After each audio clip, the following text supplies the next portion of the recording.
Yeah, that seems to be about the age when a lot of these man children either they kind of go. I don't know, whatever the change is, they either go off into the woods and go camping in their truck and either find God, or they'll go get a job, start a business, or completely separate themselves from the society that or the environment, the toxic environment that they grew up in. And a lot of this toxicity is sort of their own fault. They made friends with other man children and other drug dealers and people like that and things. And so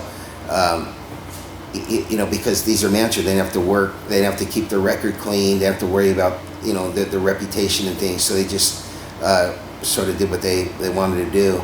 And then one day, time goes by, and a lot of your friends, or whoever you want to call them, or having kids, or starting businesses, buying houses. I think that was one of the sort of a wake up call to me, is that when your friends start buying homes and you're living at your parents' house, I think there's pretty much a big gap there, between them and you. And you said the man child gets upset. Yeah. Like if you were the man child and you found out I bought a house and got married. Yeah. You'd be kind of mad. Yeah, and they are one of the signs, right? Exactly, and they kind of suppress it. It's like an anger. I don't know what they call it. Where kind of just kind of jealousy. Jealousies. Haters. They say things that you wouldn't, if you're on my side, you wouldn't.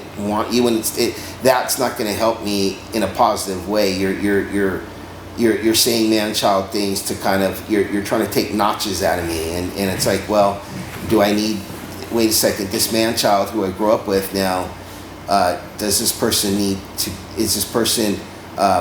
does he need to be in my life anymore? And I've always said that, life, it's like these man children, as you grow older, you've got to recognize them for who they are, and you either let them out, on the different levels in life, you